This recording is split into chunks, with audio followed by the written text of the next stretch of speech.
Bueno, entonces, ¿qué tal si empezamos haciendo lo más importante? Vamos a orar y ahí empezamos realmente. Querido Señor, te agradecemos esta noche por reunirnos con bien, por habernos traído todos a este lugar que has abierto para poder estudiar y hablar sobre un tema importante que es el tomar decisiones de manera bíblica.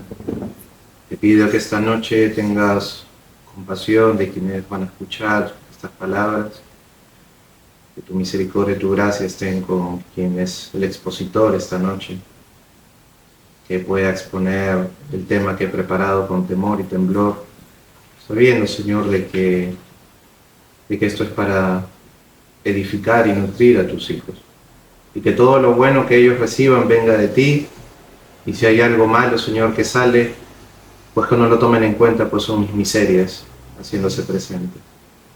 Guarda el corazón de cada uno de mis hermanos y también quienes esta noche nos acompañan a través de mí.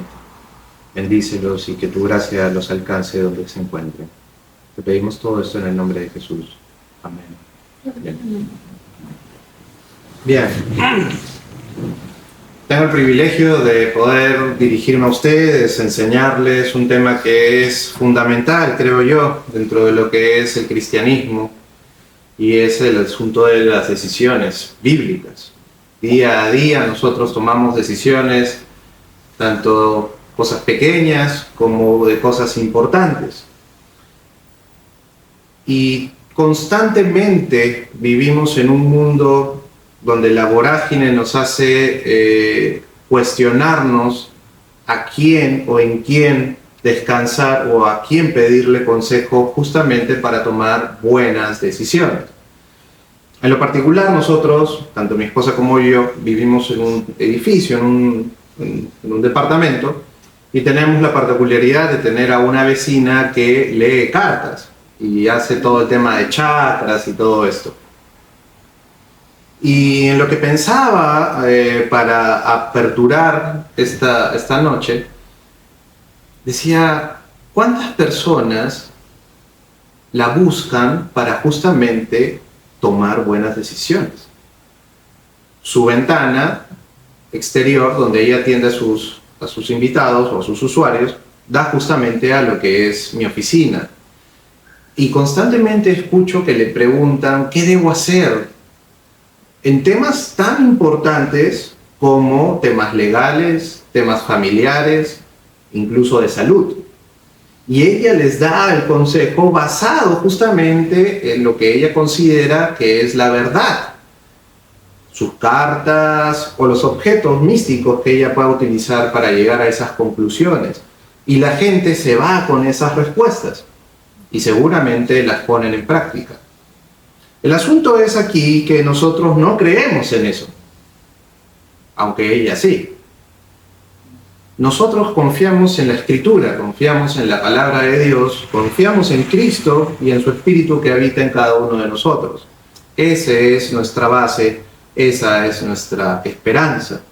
Y cada día nosotros enfrentamos decisiones que verdaderamente impactan nuestra vida, desde las más pequeñas, como tal vez sea el qué me voy a poner el día de hoy, o voy a comer el sándwich de pollo o el sándwich de jamón y queso, e incluso hasta las más trascendentes, que afectan no solamente nuestras vidas, sino también las vidas de con quienes nosotros nos relacionamos, sea en el trabajo, sea en la iglesia, en nuestras familias y en diversos lugares. Y estas decisiones son básicamente influenciadas por factores tanto internos como externos.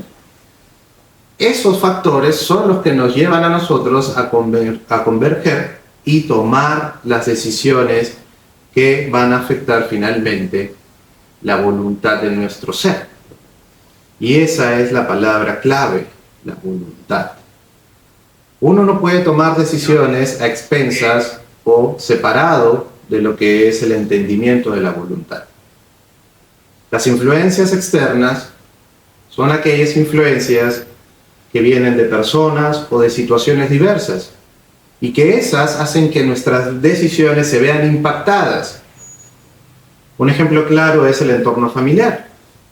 Por ejemplo, un niño desde pequeño que tiene un padre que le gusta el fútbol, y que es hincha de determinado equipo, va a influenciar en ese pequeño para que posteriormente, cuando él crezca, sea hincha del mismo equipo. También se da incluso en el término de la religión. Muchas personas empezamos en una determinada religión justamente por la influencia familiar. En mi caso, por ejemplo, venimos de una familia italiana y no necesariamente son muy religiosos, pero católicos sí, a muerte, a hueso colorado, como se puede decir. Otro ejemplo de influencia externa son los factores sociopolíticos o económicos. No sé si algunos de ustedes recordarán la situación que se pasó en los tiempos de Alan García, de su primer gobierno, que la situación era tan difícil, la economía estaba tan devaluada, la inflación estaba tan alta, que muchas personas tuvieron que tomar decisiones difíciles, y una de ellas fue que muchas personas, familias enteras, tomaron la decisión de irse del país y hacer su vida lejos de sus familias, para posteriormente, ¿sí?, sufrir las consecuencias de irse a otro lugar, empezar de cero, fuera de sus costumbres, de su ciudad, y sobre todo alejados de su familia, de los seres amados. Entonces, un punto importante para la toma de decisiones son justamente las influencias externas. Pero quiero también enfocarme y mencionarlo de una manera rápida, para no extender mucho esta parte, las influencias internas, que seguramente son las más críticas incluso. Estas están relacionadas básicamente con nuestras emociones, con nuestros pensamientos y nuestras creencias. Estas pueden ser incluso más profundas y pueden ser más complejas de identificar. Un ejemplo común es el miedo al fracaso. ¿Cuántos de ustedes en algún momento han experimentado el miedo al fracaso? Yo. Y ese miedo al fracaso no surgió cuando yo era, por ejemplo, digamos, joven. Más joven de lo que soy ahora. Creo que eso surge incluso desde la infancia. Desde los traumas, podríamos decir, que surgen dentro del núcleo familiar. En mi caso, por ejemplo, yo no me crié con mi padre. Y eso para mí fue un factor decisivo que me creó justamente ese miedo al fracaso. Otro de estos aspectos que influencian de manera interna nuestras tomas de decisiones pueden ser también el miedo al rechazo, que es un temor muy natural. Todas las personas quieren caerle bien a los demás, nadie quiere ser rechazado. Cuando nos vamos y nos presentamos con otras personas, siempre mostramos nuestra mejor cara. Nos vestimos de la mejor manera. En el caso de los que tienen pelo, se peinan bien. En mi caso, bueno, me limpio bien la barba. Pero el miedo al rechazo es otro factor interno que también influencia en torno a nuestras decisiones. Y este tipo de miedo puede llevarnos a incluso ser deficientes en cuanto a nuestra fe. Porque al nosotros tener miedo al rechazo, nos podemos cohibir para predicar y decirle a otras personas lo que Cristo ha hecho en nuestras vidas. Y ahí es donde incluso se puede ver afectado el tema de la misión, la evangelización. Entonces, quiero que tengan bien claro este panorama, que la toma de decisiones tiene dos influencias básicas: los factores externos y sobre todo los factores internos. Y podríamos ahondar en muchos más asuntos internos, traumas, aspectos psicoanalíticos y psicológicos que podrían incluso ahorita todo el mundo y los presentes acá decir. Pero eso es algo que nosotros en nuestra fe y por gracia de Dios podemos llegar a superar y podemos llegar a tomar decisiones bíblicas. Ahora bien, ustedes me dirán, ¿cuál es el punto donde estos dos afluentes convergen? ¿Qué afecta estos aspectos en el ser humano? Y la respuesta es, como punto crítico, la voluntad. La voluntad humana es el centro de la toma de decisiones. Jonathan Edwards, teólogo del siglo XVIII, definió la voluntad como aquello mediante lo cual la mente escoge alguna cosa. En otras palabras, la voluntad es la facultad de la mente que nos permite tomar decisiones. Es interesante porque la voluntad siempre se enfoca en escoger lo que uno quiere, más que rechazar cosas. La voluntad se enfoca en el gusto, en lo que es preferente, en lo que es bueno para uno. ¿Y cuál es la diferencia entre la voluntad de un creyente y la voluntad de un no creyente? Que la voluntad del no creyente está ensimismada en sí mismo. Su voluntad sigue afectada por el pecado. Pero la voluntad del creyente es una voluntad reavivada. Es una voluntad que es afectada por el Espíritu Santo. O debería, por lo menos, digo yo, serlo. Una voluntad bíblica es aquella que nos va a dar las herramientas o el impulso para tomar decisiones bíblicas. Pues la voluntad o la elección es un acto finalmente de decisión. Yo decido estar aquí porque mi voluntad se ve afectada, en este caso, por la obra de Cristo, a aquello que cada uno ha sido llamado a realizar. Este poder de elección está influenciado tanto por factores externos como internos y se vuelve fundamental cuando consideramos las decisiones importantes de nuestras vidas. Por ende, si nosotros consideramos que el mayor bien que cada persona puede tener y que es el factor determinante para mover la voluntad del ser humano, entonces en el caso del creyente, Dios es lo mejor. Es el mayor beneficio. Si yo considero que Dios es el mayor beneficio que yo puedo tener, entonces mi voluntad y mi capacidad de elección, mis decisiones van a ser en torno a lo que Dios tiene como su voluntad. Y su voluntad va a ser mi voluntad. ¿Están claros? Bien. Deuteronomio 30:19 nos dice: a los cielos y a la tierra llamo por testigos hoy contra vosotros, que os he puesto delante la vida y la muerte, la bendición y la maldición. Escoge, pues, la vida, para que vivas tú y tu descendencia. Es una voluntad inflamada, una voluntad movida, motivada por la palabra de Dios.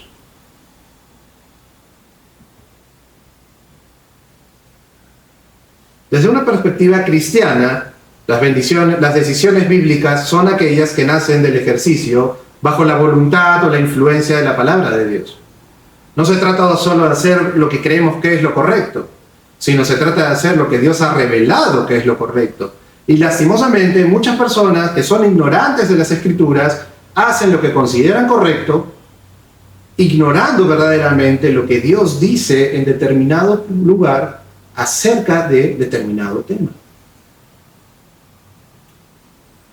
En palabras más sencillas, yo puedo pensar que es correcto no evangelizar y Dios me llama a evangelizar. Porque de repente en mi manera de entender, como sucede, porque existe ese tipo de interpretación, cuando el Señor dio la gran comisión, solo lo hizo a los apóstoles. Yo no estoy obligado a evangelizar. Pero sabemos que esa es una falacia. Porque todos estamos llamados a evangelizar. Estamos llamados a dar el mensaje de Cristo a todas las naciones hasta el fin del mundo, hasta su venida. Entonces, yo puedo pensar que algo es correcto y estar equivocado. Yo tengo que ir al texto y alinear esa voluntad a lo que se trata ahí. Por ello, al tomar decisiones, debemos considerar si estamos actuando de acuerdo con los principios de Dios que nos ha dado en la Biblia. Romanos 12:2 es muy claro cuando nos dice: no os conforméis a este siglo, sino que transformaos por medio de la renovación de vuestro entendimiento para que comprobéis cuál es la voluntad de Dios, que es buena, agradable y perfecta. Entonces el ejercicio de la voluntad, de la transformación de la voluntad, viene con la práctica del cambio del entendimiento. Y ese es un ejercicio que todos los días, todo creyente debe estar dispuesto a ejercer. Todos los días dispuesto a leer la Escritura, a ser dirigido por medio del Espíritu a un entendimiento mucho más profundo de las verdades y de la riqueza que está contiene. Para que comprobéis cuál sea la voluntad de Dios, que es buena, agradable y perfecta. Tristemente, muchos cristianos se meten en grandes problemas porque aún no consideran, porque su voluntad todavía no ha sido afectada, de tal manera que entiendan que la voluntad de Dios en todo lo que ha determinado es bueno, agradable y perfecto. Pero ahí vemos parejas que se forman y que se van relacionando sin tener en cuenta, por ejemplo, no juntarse en grupo desigual. Y ahí vemos chicas o chicos creyentes que se relacionan con no creyentes y terminan destruidos y terminan criticando la voluntad del Señor. ¿Tú dónde estuviste? Y ahí es donde nosotros, quienes consideramos que tenemos mayor entendimiento, debemos dirigir a la persona. La voluntad de Dios no es esa. No es que tú te relaciones con un no creyente.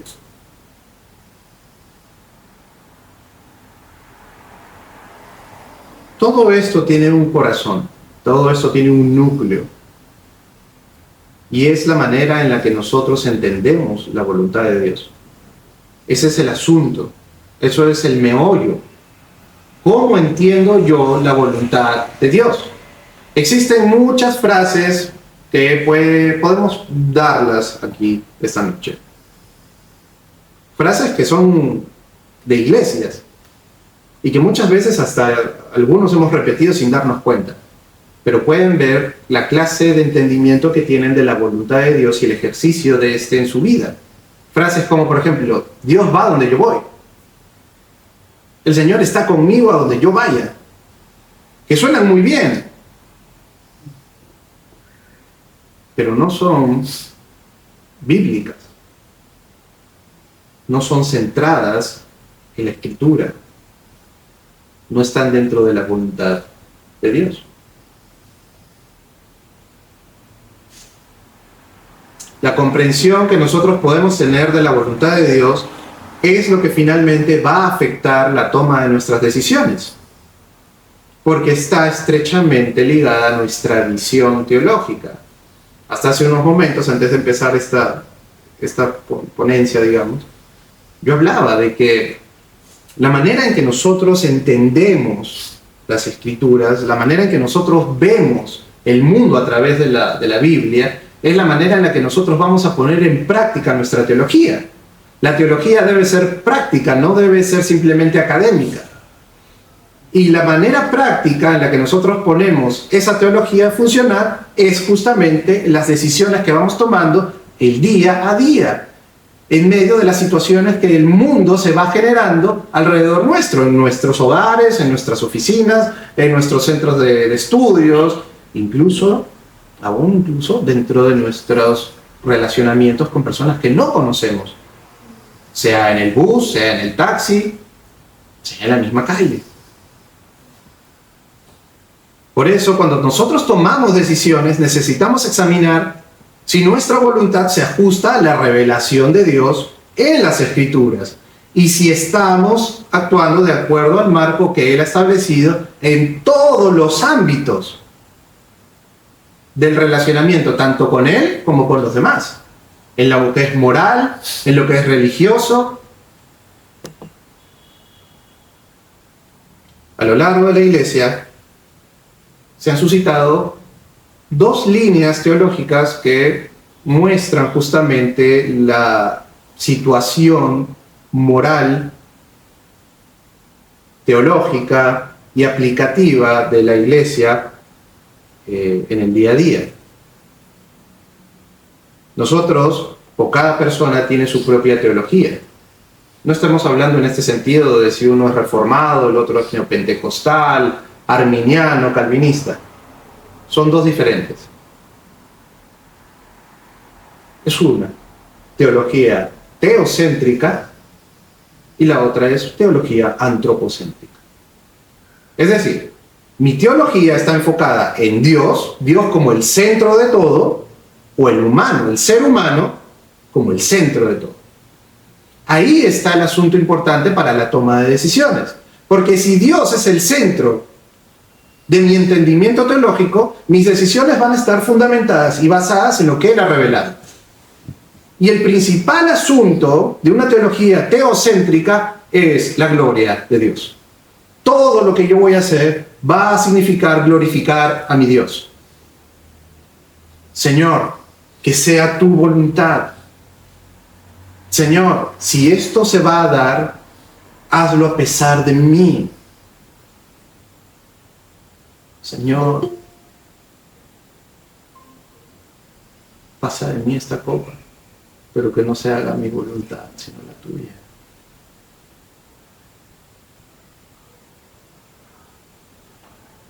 ¿Y qué hizo Él? Se fue a la cruz. Por otro lado, un cristiano antropocéntrico es: Señor, dame, porque no tengo trabajo. Señor, mira, tú sabes cómo estoy, por favor, ayúdame. Y ahí vemos al creyente oveja: dame, ayúdame, atiéndeme. Un cristianismo antropocéntrico. El cristianismo antropocéntrico lo que hace es buscar su beneficio, no la gloria de Dios. Entonces pregunta, ¿cuál es bíblico? O mejor dicho, ¿cuál es verdaderamente bíblico? ¿Cuál nos lleva a tomar decisiones bíblicas? Porque a Dios lo que le interesa es su gloria.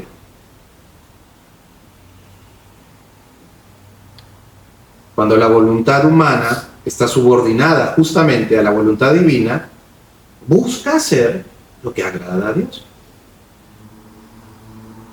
Y sin querer entrar a un tono simplista, pero la toma de decisiones se vuelve más simple. Porque ya no busco agradarme a mí, busco agradar a Dios. Y el corazón del hombre es engañoso. El hombre no sabe qué es lo que más le conviene. Dios sí lo sabe. Vemos un ejemplo claro de cada uno de estas líneas teológicas. Jesucristo, una teología teocéntrica, enfocada en la gloria del Padre, y por el otro lado vemos a Adán y Eva que eligieron comer el fruto prohibido buscando su beneficio. Y lastimosamente, la segunda opción nos lleva siempre a problemas. Comenzamos a entrar en problemas. Y como la actitud del hombre antropocéntrico, el cristiano antropocéntrico, es finalmente: ¿por qué permites que yo pase por esto? Comenzamos a tener cristianos débiles, deficientes, cristianos que un día están en la iglesia y luego se van al mundo.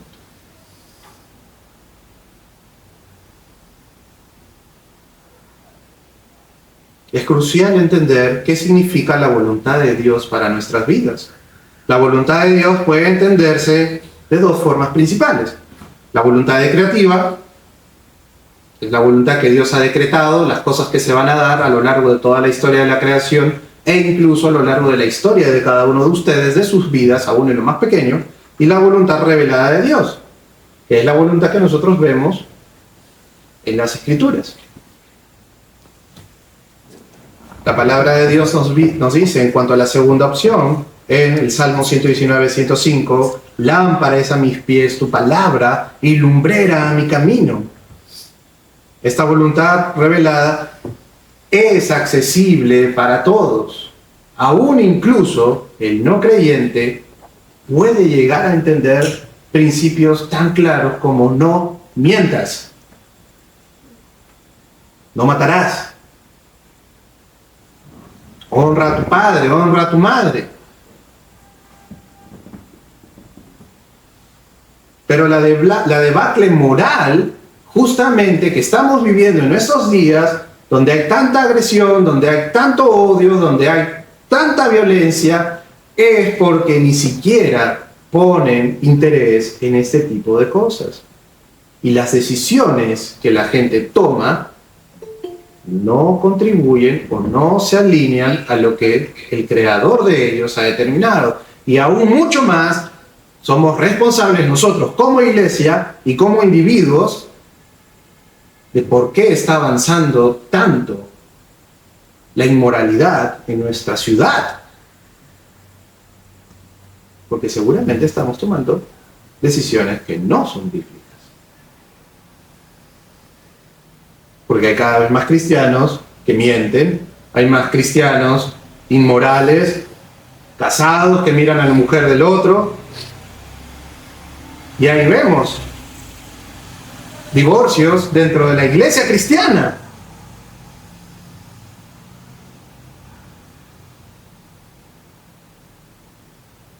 Pero la palabra de Dios nos recuerda que su palabra es lámpara a sus pies y lumbrera nuestros caminos. Entonces no podemos tener excusas para decir yo no sabía. Porque si tú, hermano, es ignorante y tú sí eres conocedor, pues instrúyelo y llévalo a tomar buenas decisiones. Pues él también, entendemos, tiene el Espíritu Santo, que lo llevará a toda verdad. La palabra nos dice que reprendamos e instruyamos a nuestros hermanos cuando se encuentran en pecado. Y tomamos la decisión de callar. Y tomamos la decisión de apañar. Y nuestras iglesias están enfermas. Para saber si nuestras decisiones están alineadas con la voluntad de Dios, debemos examinar nuestras acciones. Debemos examinar nuestros pensamientos. Segunda de Timoteo 3, 16 al 17 nos enseña: toda la Escritura es inspirada por Dios, útil para enseñar, redarguir, corregir e instruir en justicia, a fin de que el hombre de Dios sea perfecto e enteramente preparado para toda buena obra. Eso significa que la Biblia es nuestra guía para determinar si nuestras decisiones reflejan la voluntad de Dios. Parece sencillo, pero no lo es. Y no lo es porque aún en nosotros hay una lucha interna entre el espíritu y la carne. Porque es necesario recordar que el espíritu es mucho más fuerte.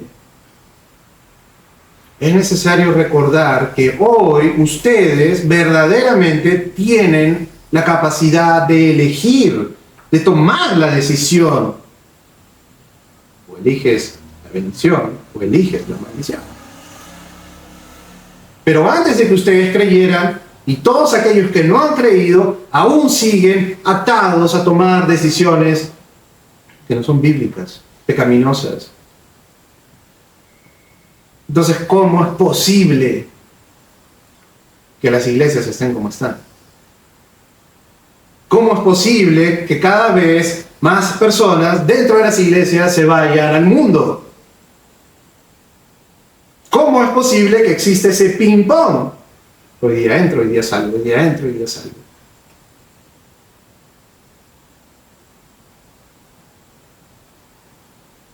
Nosotros debemos medir nuestras decisiones, nuestras acciones, conforme a su palabra. Y debemos hacer algo, debemos dejar de hacer algo, que es congraciarnos con la carne. Es momento de dejar de darle espacio a la carne y llevarla hasta el punto que desfallezca. Y ahí recién vamos a poder, y me incluyo, poder tomar decisiones bíblicas. Debemos ser sensibles al Espíritu Santo, que nos guía y nos da sabiduría para tomar decisiones sabias. ¿Y dónde está el Espíritu Santo en el creyente? Pues debe estar seguramente súper contristado porque la iglesia, como un grupo de individuos, no está actuando. Y me baso en la situación que vemos en las calles. Porque como lo dije el domingo pasado en la iglesia donde congrego, cuando las comunidades LGTB+, cuando un grupo de músicos, pero sobre todo cuando los LGTB+, son quienes determinan el significado del amor y no la iglesia, estamos en un gran problema. Pues estamos tomando la decisión de no salir y ser luz y sal. Esa es la decisión.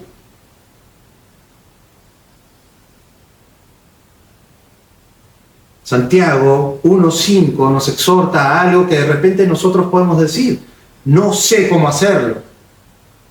Tengo miedo. ¿A qué dirán? Tengo miedo escénico. Tengo miedo a quedarme solo. Y ahí ve la influencia interna. Pero en ustedes habita el Espíritu Santo. Entonces la carne está jalando más. Y el Espíritu se va apagando. Y esa voz que pudo llevar al apóstol Pablo a cambiar de ser un fariseo del hueso colorado a ser el apóstol de los gentiles, o a ese Pedro que levantó su voz y pidió ser crucificado no como su Señor, y predicar y exponerse a los latigazos y al señalamiento de su pueblo y de sus tribus y de su gente. Nosotros no estamos dispuestos a hacerlo. Y simplemente porque nosotros no tomamos la decisión de emparentarnos a lo que Dios nos ha llamado, que es también sufrir. Porque el cristiano está llamado a sufrir.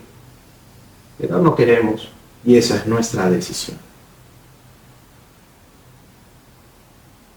Si alguno de vosotros tiene falta de sabiduría, si no entiende cómo hacerlo, si no sabe cómo hacerlo, si es ignorante en su entendimiento de lo que está sucediendo y por lo cual no están tomando las decisiones que deben tomar, pídanle a Dios, el cual da a todos abundantemente y sin reproche, y se las dará. ¿Cuántos de ustedes han estado orando por esta noche? Por aprender a querer tomar buenas decisiones. ¿Cuántos? Sean honestos, no van a salir en la cámara, obviamente. No voy a decir que todos o ninguno. Pero yo los estoy viendo. Y ahí vemos que es por gracia que ustedes están acá.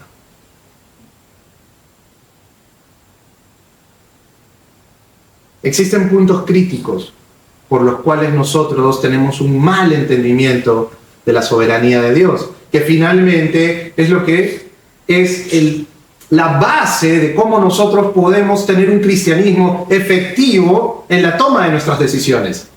Un cristianismo verdaderamente práctico, una aplicación de la Escritura que se puede ver en el mundo y que otras personas pueden un día agarrar y decir: oye, ¿sabes qué? Yo quiero ese Cristo que tú predicas.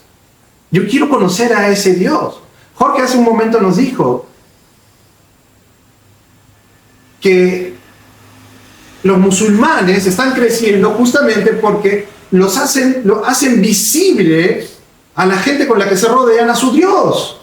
Mientras que el cristiano dice: oye, si quieres, ven. Yo estoy acá, estoy en mis muros. Ven. El otro sale. Oye, ven, yo te enseño a cosechar. Mira, yo te enseño a hacer esto. Yo te enseño lo otro. Oye, yo quiero conocer a tu Alá. De verdad que quiero conocer. Porque el de los cristianos, ese es para escondido. ¿Y saben qué me da cólera? Que mi Cristo nunca se escondió. Mi Cristo, no sé el de ustedes, pero mi Cristo nunca se escondió. Él salió, lo escupieron, lo reventaron, lo clavaron en una cruz, pero Él predicó la verdad, enseñó la verdad.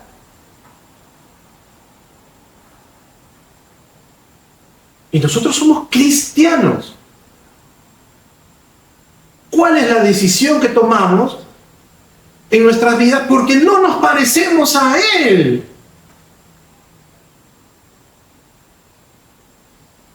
Un mal entendimiento de la soberanía de Dios puede llevar a esos errores significativos en nuestra toma de decisiones. Y algunos de los errores más comunes que nosotros tenemos es minimizar la soberanía de Dios. Cuando ponemos demasiado énfasis en la libertad humana, en el famoso libre albedrío, podemos caer en la idea de que nuestras decisiones son completamente autónomas. Podemos decirle a todo el mundo, Dios es soberano, mientras yo pueda elegir con quién casarme. Lo que implica entonces que Dios no tiene ninguna injerencia en con quién te vas a casar. O no tiene ninguna injerencia en dónde estás trabajando. O dónde estás sirviendo.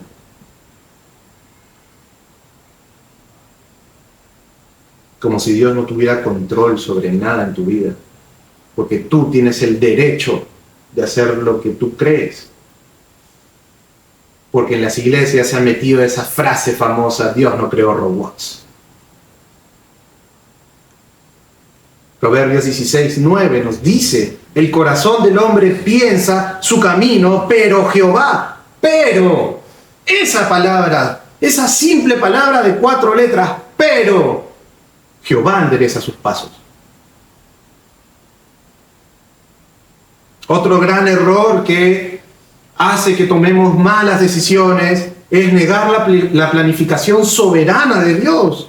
Algunos creen que la toma de sus decisiones depende de sus esfuerzos, de sus conocimientos, de lo que ellos saben hacer, de los talentos que Dios les ha dado. Pero Proverbios 16:1 nos enseña, en su corazón el hombre planea su camino, pero Jehová dirige sus pasos. Yo puedo planear, de acá me voy a un viaje de repente, pero se enferma un familiar y ya no viajas. ¿Y quién eres tú? ¿Quién soy yo para levantar su puño y decirle, ¿por qué no me dejas viajar? Otro punto crítico para un mal entendimiento de la soberanía de Dios y su aplicación en las decisiones que tomamos es la confusión sobre la responsabilidad humana. Aunque Dios es soberano, somos responsables de nuestras decisiones. Romanos 14:12 nos dice, así que cada uno de nosotros dará cuenta de sí mismo. Y queridos amigos, a mí me da temor eso. Porque por más creyentes que seamos, un día vamos a estar frente al Señor. Y ese texto fue escrito para creyentes. Y un día Dios, Jesucristo, quien va a hacer el juicio, va a dar cuenta de lo que hicieron, de las decisiones que tomaron. Y ahí no van a poder decirle al Señor, ¿sabes qué? Tuve miedo. ¿Sabes qué? Yo no sabía hablar. ¿Sabes qué? La situación me llevó a un punto crítico. La chica estaba ahí, estaba vestida así, yo no pude contenerme. O peor, de repente un día en sus iglesias va a llegar una persona que tenían que haber hablado, a la que tenían que haberle predicado, y no lo hicieron. Y quizás esa persona después se fue a otra iglesia porque estaba predestinada a creer. Pero tal vez quien tenía el privilegio de ser el instrumento era uno de ustedes y no lo hicieron. Y van a dar cuenta de sus decisiones. Yo voy a dar cuenta de mis decisiones. Créanme, a mí me da temor dar cuenta de lo que no hice, pudiendo hacerlo. Otro punto crítico de un mal entendimiento para la toma de decisiones en cuanto a la soberanía de Dios es pensar que todo depende de nosotros. Y un ejemplo claro de eso es la evangelización. Salir de repente y predicarle a las personas, oye, sí, mira, ¿sabes qué? Cree. No, ¿sabes qué? Yo no creo. No, pero tienes que creer. No. Y de repente se va la persona y tú te sientes culpable. Pucha, no creyó y es mi culpa, yo no lo hice bien, eso dependía de mí. Y ahora esa persona sigue en el mundo y de repente si se muere, ¿qué va a pasar? Yo no fui lo suficientemente claro y ni convincente. Pensar que todo depende de nosotros puede llevarnos a olvidar que Dios tiene el control. Así que cada uno puede leer el Salmo 37, 23 que dice: por Jehová son ordenados los pasos del hombre, y Él aprueba su camino. También los deseos egoístas, sobre todo eso, los deseos de la carne, sin considerar la voluntad de Dios. En los hombres, por ejemplo, en verano, ver a las mujeres, como dicen en México, un taquito de ojo, un gustito. No he hecho nada, solamente estoy viendo, no he tocado, no he hablado, solamente estoy tocando, lo estoy mirando. Deseos egoístas. No, ¿sabes qué? Yo no voy a hacer esto. Que lo haga el hermano, que lo haga el pastor, está más preparado. Que lo haga el líder, está más preparado que yo. Pero si tú sabes el Evangelio, si tú creíste el Evangelio, entonces sabes el Evangelio. No tienes que ser tan erudito para predicarle acerca de Cristo a otra persona. El Evangelio es sencillo. Todos estamos muertos en delitos y pecados. Necesitas un Salvador. Jesucristo vino, murió por tus pecados, resucitó de entre los muertos, hoy está a la derecha del Padre, y en Él está la salvación. Nada más. No necesitas un bagaje teológico para eso. Una visión errónea de la soberanía de Dios puede llevarnos a tomar decisiones egoístas sin considerar la voluntad de Dios. Lucas 22:42. Padre, si quieres, pasa de mí esta copa, pero que no sea mi voluntad, sino la tuya. ¿Cuántas veces ustedes terminan orando de esa manera? Señor, quiero irme de viaje. En mi caso, Señor, ayúdame a sacar la ciudadanía italiana. Hazlo. Por favor, hazlo. ¿Por qué? Porque he sufrido durante toda mi vida, porque me lo merezco, porque desde niño he sido abandonado, o porque no ha estado mi madre, porque no ha estado mi padre, o X motivos. Yo me lo merezco. Hazlo. Y no existe, pero que no sea mi voluntad, sino la tuya. Porque cuando nosotros tenemos deseos egoístas, pensamos que nosotros merecemos, que Dios nos tiene que dar, que Él nos debe. Y no nos debe nada. Por eso tomamos decisiones que no son bíblicas. Cuando las decisiones humanas no están alineadas con la voluntad de Dios, los resultados son desastrosos. Miren la sociedad. Ninguno de ellos toma decisiones bíblicas. Es un desastre. A lo largo de la historia hemos visto que cuando el ser humano actúa de manera independiente a la voluntad de Dios, experimenta consecuencias graves, y lo más triste es que eso está sucediendo dentro de las iglesias. Y se está normalizando. Se está tomando como algo normal. Adán y Eva son un ejemplo claro, el mayor ejemplo que nosotros podemos tener, el primer ejemplo de fracaso en toma de decisiones son Adán y Eva. Génesis, el inicio de la revelación bíblica. ¿Cuántos leen Génesis? ¿Cuántos analizan el Génesis? La Biblia no es el Nuevo Testamento. Es un compendio completo, una revelación entera, desde la creación hasta la segunda venida de nuestro Señor Jesucristo. Un ejemplo claro. Y lo más gracioso es que, y triste a la vez, es que Adán y Eva sí tenían, por así decirlo, libre albedrío. Y decidieron mal. Y decidieron mal, ¿por qué? También por la influencia externa de alguien. Y ahí, como una recomendación, les quiero preguntar y les quiero decir, mejor dicho, ¿a quién estás escuchando? ¿Quiénes son las personas a las cuales le preguntas o en quienes te apoyas para tomar decisiones? Mucho ojo, porque Satanás nos dice la palabra que se viste de ángel de luz. Y no hay ningún ser humano que conozca la Escritura como él. Ojo, mucho ojo. Otro ejemplo claro de tomas de decisiones desde el punto de vista egoísta, natural, el rey Saúl hizo lo que se le cantó y perdió su reino.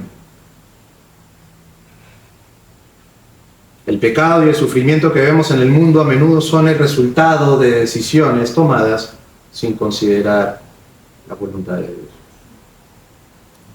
Y si no me equivoco, uno de los grandes teólogos que nos ha dado últimamente la Iglesia, si no me equivoco es Lawson, ha caído.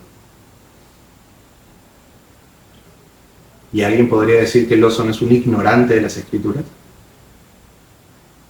Tomó una mala decisión. Y miren todo lo que perdió. Ya para concluir,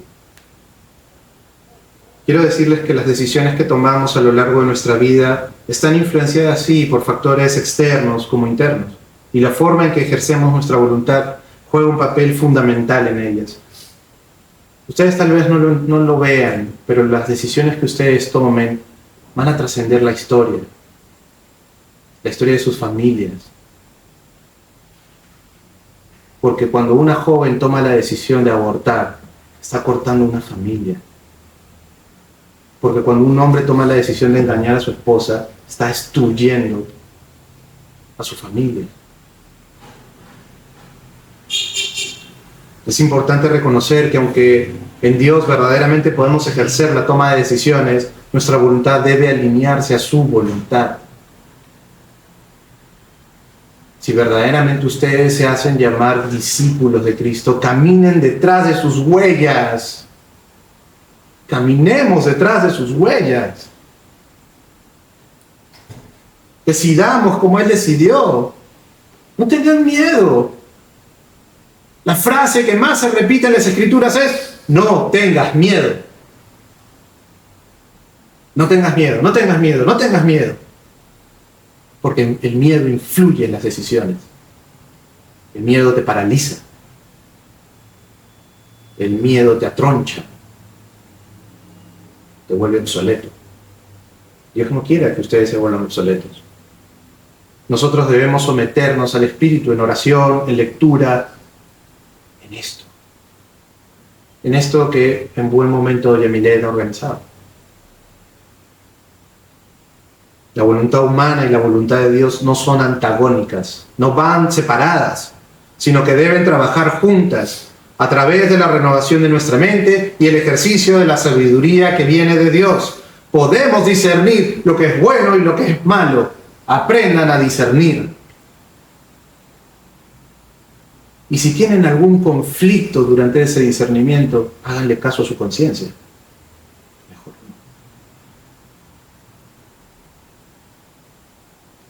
no. Y yo les aseguro que al experimentar eso, al orar, al estudiar su palabra, sobre todo al ser valientes, van a experimentar la paz que en cualquier situación trasciende el entendimiento. Vamos a orar. Querido Padre Celestial, te bendecimos y te agradecemos por esta noche que nos das el privilegio de poder arrepentirnos en principio, porque tanto quien te habla, como seguramente mis hermanos aquí presentes, hemos fracasado también en las decisiones que tomamos. Y seguramente si esta noche, nuestros corazones se abriesen, veríamos las miserias en las que estamos metidos, económicas, afectivas, familiares, laborales, y todo seguramente, Señor, y así es, porque no hemos tomado las decisiones basados en tu palabra. Quienes están pasando por situaciones económicas es porque no entendieron que no deben prestarse. Quienes están pasando por dificultades familiares es porque tal vez no entendieron que deben honrar a su padre, a su madre, o respetar a su esposa y a su esposo. En el caso de los varones, amarla como tú amas a tu iglesia, y en el caso de las esposas, sujetarse a sus esposos como la iglesia se sujeta a ti. Si hemos fracasado de manera ministerial, es porque hemos amado más la reputación nuestra que tu ministerio, que tu obra, que a ti.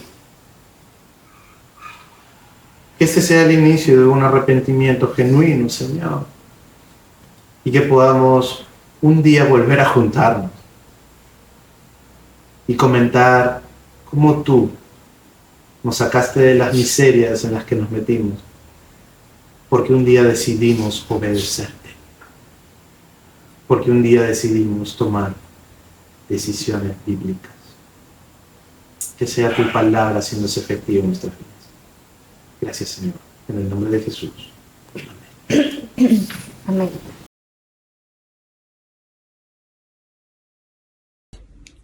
Hola, mi nombre es Gloria. Estoy encantada de participar en el mix teológico, en el tema de la voluntad de Dios, un tema muy importante para mí como creyente, para tomar decisiones sabias, porque cada día mi vida enfrenta muchos retos y tengo que saber qué decisiones tomar. Y obviamente pues siempre voy a querer alinearme a la voluntad de Dios, aunque no es fácil. Pero bueno, estoy agradecida porque hoy en la clase el profesor me recordó algo que es muy importante a la hora de tomar decisiones, y es que hay dos líneas para hacerlo, y una es la antropocéntrica, que es centrada en lo que yo quiero, en mis deseos, y la otra es la teocéntrica, que es lo que realmente Dios dice en su palabra, lo que Él ya ha dictaminado para nosotros, sus hijos, y lo que Él quiere que nosotros como sus hijos hagamos para que nos vaya bien, porque el fin de hacer la voluntad de Dios es la gloria de Dios. Entonces, hasta donde yo obedezco la voluntad de Dios, que está escrita y revelada en la palabra y en Cristo. Entonces, bueno, gracias por esta lección. La pregunta que me surge es: ¿por qué Dios permitió y también aún permite que nosotros hagamos cosas equivocadas cuando Él ya ha dictaminado las cosas, las ha decretado? Y bueno, podría poner como ejemplo a Sara, ¿no? Porque Dios permite que Sara tome una esclava para que tenga un hijo con Abraham, cuando ya Dios había dictaminado que ella iba a ser madre, que su vientre ya no iba a ser estéril. Entonces, en esas cosas, ¿qué es lo que Dios quiere enseñarnos o mostrarnos cuando permite que nosotros nos equivoquemos? Entonces, bueno, este es mi aporte para el grupo, mi pregunta, y gracias por un espacio tan lindo, porque todos somos edificados. Bendiciones. Gracias, Gloria. Sí, es cierto, o sea, es imposible separar decisiones y consecuencias. Las decisiones que nosotros tomemos van a traer consecuencias.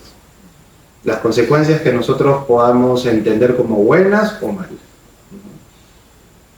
Pero nuestros seguros, a diferencia de los que no creen o que no son cristianos, es que nosotros tenemos un libro con ejemplos, promesas y advertencias.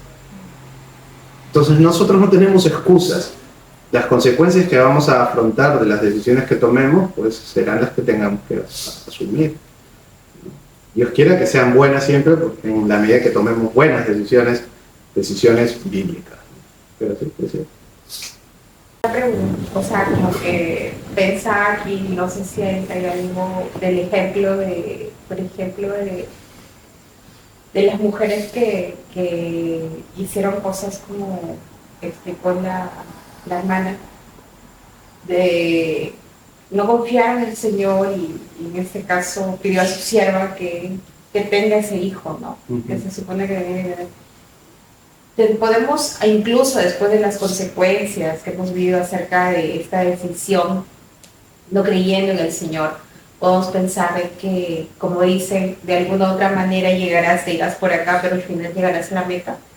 Podemos tener esperanza en el Señor, incluso habiéndonos equivocado, que el Señor igual cumple su promesa, como el pueblo de Israel, ¿no? Se dio 40 ¿cierto? Pero y Dios hizo muchas cosas allí murieron varias generaciones, pero igual llegaron a la meta. O sea, no significa que vivamos como que diciendo, bueno, si igual voy a llegar a la meta, sigo nomás, ¿no? Uh-huh. Aunque me demore, sino quiero llegar a la meta y a lo mejor me voy a equivocar como creyente, uh-huh, pero sé y tengo la esperanza después de haberme equivocado que Cristo va a hacerme llegar, bueno, a la vida eterna finalmente, pero en esta tierra disfrutar de una restauración.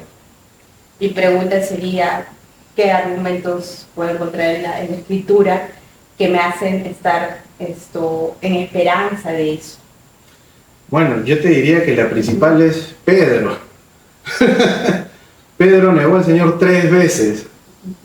Y el Señor lo buscó y lo restauró y se volvió un apóstol inflamado del Espíritu Santo. Si Pedro hubiese simplemente agarrado y quedarse pescando y se hubiese autocompadecido de sí mismo, no hubiese llegado a donde Dios después lo llevó.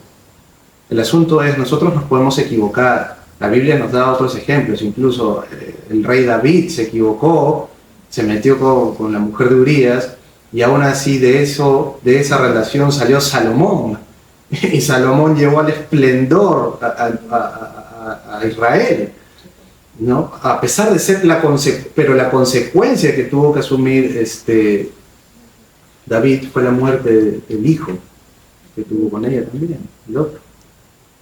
Entonces sí, podemos ver que hay situaciones que en nuestras decisiones podemos equivocarnos y que van a haber situaciones tristes y de lamento.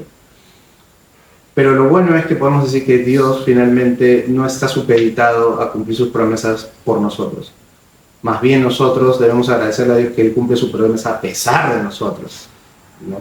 Entonces sí hay esperanza. Lo único que sí podría decir que de cierta forma es condicional, en el sentido de que para llegar a ese punto es necesario entender que hemos hecho mal, arrepentirnos y obrar nuevamente por la voluntad de Dios. Si nosotros nos mantenemos en rebeldía, nos mantenemos haciendo las cosas a nuestra manera, pues lastimosamente lo único que vamos a hacer es retrasar y perder tanta gracia que Dios tiene para con nosotros y no vamos a poder disfrutar de lo que Él quiere darnos. Eso podría ser. Algo en torno al tema. Si alguien está quizás en un escenario, en un contexto en el que tiene que tomar una decisión trascendente, significativa para de ahí en adelante, y quizás haber pedido consejo a algunos hermanos, tanto como esta persona u otros consideran hermanos mayores, maduros en la fe, etc. Aún posterior a ello, esto lo escuché de un hermano que quería hacer la consulta, aún posterior a esos tiempos de conversación, etc., aún sigue con ciertas dudas en la cabeza, en la mente, por X y Z. Este hermano me dijo algo y puesto la consulta, me dijo: si aún sigue con esas dudas en la cabeza, es aconsejable, muy recomendable el que no haga nada, el que quizás no opte por cierta acción porque no tiene la convicción plena, aún a pesar de. ¿Qué tan cierto es eso?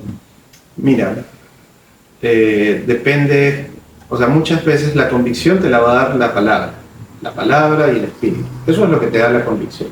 Si tú tienes duda en cuanto a eso, entonces es porque todavía tu fe no ha llegado a madurar para tomar esa decisión. Es decir, la confianza que tú tienes en Dios en ese aspecto todavía no está tan fuerte como para que tomes esa decisión. El asunto es, ¿qué genera que tengas esa duda? Si has logrado identificar, no lo hago por miedo. ¿Miedo a qué le tengo? A perder la inversión, digamos si se trata de un negocio, a perder a mi pareja si se trata de una decisión de esposos o de noviazgo. Si es por miedo, el miedo tienes que superar. Porque el miedo no puede ser más fuerte que la fe o la convicción de la Escritura. Pero si es por falta de fe, hazlo de Santiago. Pide fe. Y el Señor te va a dar fe. Es decir, te va a dar mayor convicción de que Él va a responder conforme a su palabra. Falta de fe no es un pecado. Es simplemente falta de fe. Me falta fe. ¿Qué le dijo este hombre al Señor? Ayúdame a creer. Ayúdame a creer. Y si tienes esa situación, pues dile al Señor, ayúdame a creerte. Yo creo en ti, pero ayúdame. Fortalece mi fe. Y el Señor seguramente te va a hacer escuchar o a poner a una persona, a la persona precisa, justamente para hacer que eso que todavía no termina de cimentarse se cimente. Pero si es por miedo, no. Eso lo tienes que vencer. El miedo no puede. Mira, recuerda siempre el ejemplo de Cristo. Miedo tuvo, pero fue a la cruz. Espero haber respondido. Yo quería complementar algo que más o menos en un tiempo yo tenía esa duda, ¿no? Y decía, ¿por dónde debo ir? Dios quiere que vaya por acá, Dios quiere que vaya por allá, ¿qué decisión debo tomar? Y bueno, una pareja de amigos misioneros muy cercanos me aconsejaron, ¿no? Y me decían, Dios no es que quiera que tú estés jugando como que por acá, no, frío, caliente, no, por acá más caliente, por acá ya vas a llegar, ya sé. Él es el principal interesado en que lleguemos a las cosas que Él tiene para nosotros. El tema también es que si nosotros estamos pasando tiempo con Él, meditando en su palabra, teniendo esa relación fuerte, nosotros podemos tomar incluso tal vez decisiones que de repente puedan estar erradas, pero el Señor va a enderezar tu camino. Va a redirigir. Cerrará puertas, abrirá otras. Tú puedes ir y el Señor sabe tu condición, ¿no? Y Él va a enderezar ese camino, ¿no? Entonces, ahí también podemos tener esa tranquilidad de que el Señor está con nosotros. Y ahí viene el tema de soberanía, que Él tiene el control de todas las cosas. Sí, exacto. Y algo también, solo para terminar, es que en la medida que nosotros pasemos ese tiempo con Él, Él va a poner sus, todo lo que Él quiere para nosotros en nosotros. Y vamos a poder caminar con certeza hacia lo que Él quiere para nosotros, que sabemos que es lo mejor. Eso es su voluntad. Amén. Totalmente. Totalmente. De verdad. ¿Alguien más, hermano, que quiere hacerle una pregunta?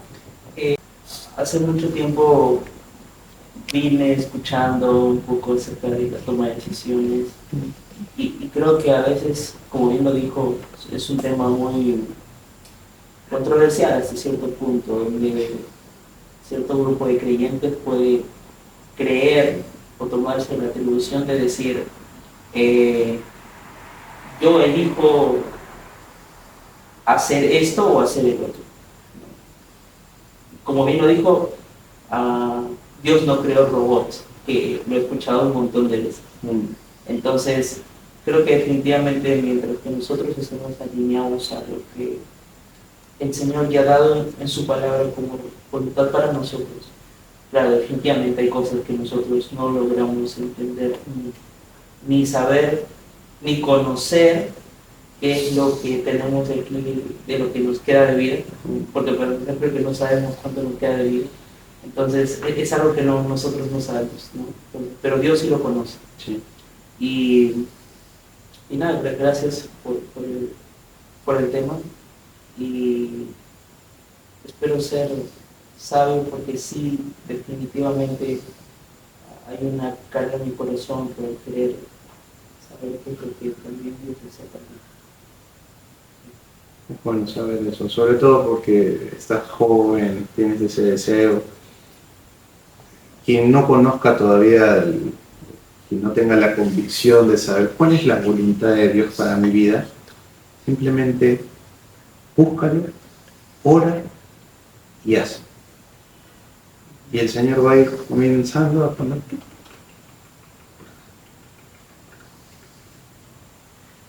Y si estás llamado a ser pastor, un día estarás en un púlpito. Y si estás llamado a ser, digamos, que en tu iglesia hay pastoras, pues ahí estarás en un púlpito. Si vas a ser ministro, ujier. Pero el Señor tiene el control. Tiene el control. A mí me encantaría, y creo que a todo el mundo, saber la ruta claramente como si fuese el Waze, ¿no? El Waze cristiano. Pero la fe también trata de dejar que Dios tenga el control.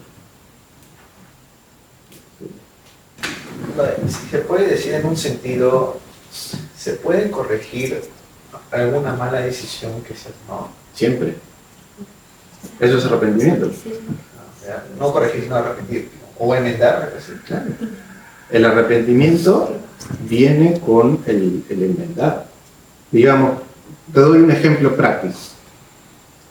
Josías, ¿no? Josías, préstame 100 soles. Tú me prestas 100 soles.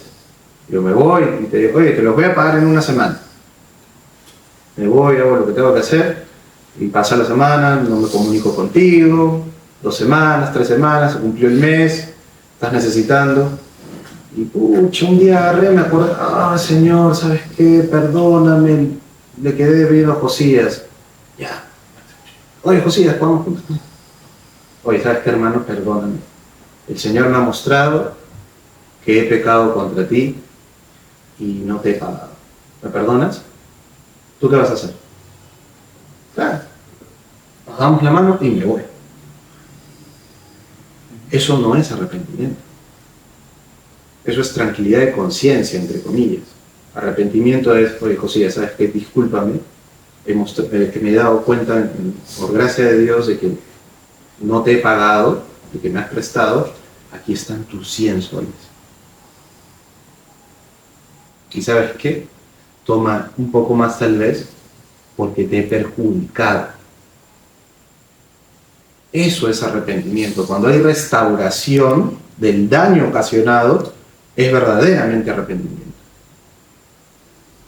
Entonces, ¿sí puedes enmendar? Claro que puedes enmendar. Pero el arrepentimiento no está exceptuado del sí, arreglar las cosas, enmendarlo, el maltrato. Es igual que una persona que engaña a su esposa o a su esposo. ¿Sabes qué? Si yo lo hiciera con mi esposa, ¿sabes qué, Nati? Perdóname. Ok, ya. Y sigo siendo un patán. ¿Qué tendría que hacer? ¿Qué consideran ustedes que tendría que hacer? Mostrarle a ella que verdaderamente me he arrepentido. ¿Cómo? Si antes ella agarraba y veía que yo estaba en el celular y cuando pasaba lo escondía, pues mira, acá está mi teléfono. ¿Sabes qué? Toma el acceso a mi número. Amor, por favor, ¿me puedes revisar quiénes me han escrito en el WhatsApp? Y que ella tenga esa libertad. Y decir, wow, realmente mi esposo ahora sí me está mostrando que ha cambiado. Y eso restaura la relación. Entonces sí. Y es necesario. Ya, hace un rato Gloria comentaba, ¿no?, de la voluntad permisible, ¿no?, de Dios. Y vemos que a lo largo de la Biblia tenemos historias donde siempre han habido equivocaciones. Sí. O sea, por más ungido, por más tal vez deseoso de hacer la voluntad de Dios, ¿sabes? No es una naturaleza, ¿no? Es nuestra tendencia, ¿no?, a pegar. Rebelde. Claro, ¿no? Entonces, iba hacia eso, ¿no? O sea, a veces me pongo a pensar, por ejemplo, en método científico que acá hay. Matemática. Sí, me imagino que conoces muy bien, ¿no? El ensayo-error, ¿no? Prueba-error, ¿no? O sea, a veces uno tiene miedo de equivocarse, ¿no? O sea, el miedo también ¿no?, y que te paraliza también, ¿no? O sea, de no asumir cierto riesgo ante algo, ¿no?, que creo que también es parte de lo que Dios quiere, ¿no? O sea, no quedarnos Estático. exacto. Entonces, en base a eso era lo que yo quería consultar, ¿no? ¿Cuál es en sí la motivación por la cual Dios permite que nosotros, ¿ves?, por desconocimiento o necedad, ¿no?, nos equivoquemos? Es una buena pregunta. Dios no... O sea, no es algo que Dios no sepa de que el ser humano se va a equivocar. Él tiene contadas las veces que nos vamos a equivocar cada uno de nuestras vidas. Pero si de algo estoy seguro y tengo convicción, es que la equivocación del hombre lleva a Dios a la corrección. Y el hombre tiene que ser corregido para ser santificado. Entonces, yo estoy convencido de que si Dios permite que nosotros, hablando puramente de cristianos, que también sucede con los no cristianos, pero en el caso de los cristianos, Él permite eso para que seamos corregidos, y esa corrección nos lleva a la santificación. Cristo mismo dice, la Escritura, que Él fue latigado, fue golpeado para corrección, no de Él, sino de nosotros, en representación de nosotros. Entonces, sí, Dios utiliza eso para santificarnos. Si no, ya estaríamos mal.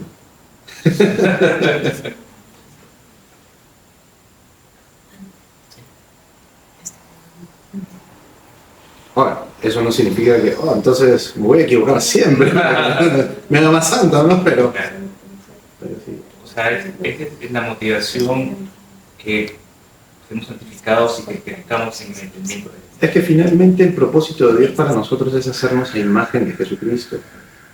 Y la única manera de purificar esa carne rebelde es a través del sufrimiento. Entonces podríamos decir también que la motivación es que Cristo sea glorificado. Exacto. Y ahí tenemos una teología teocéntrica. La santificación, la glorificación de la persona de Jesucristo, que es Dios mismo.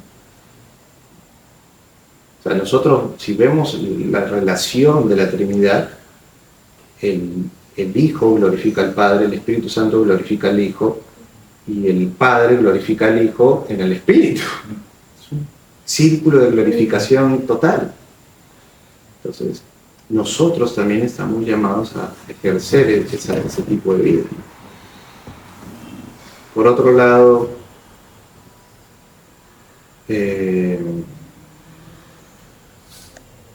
las consecuencias que nosotros podamos asumir, de cierta forma también responden a lo que Dios va a querer hacer en nuestras vidas. Yo creo también de que si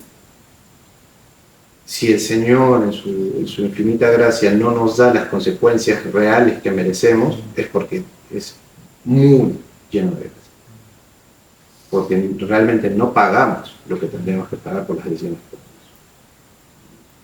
A veces yo cuando salgo en el auto me pongo a pensar, en las cosas que digo, las cosas que hago, y si verdaderamente las cosas que me han sucedido verdaderamente responden a lo que merecía.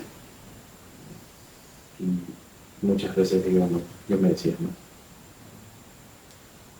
O sea, merecía pagar más. ¿No, amor?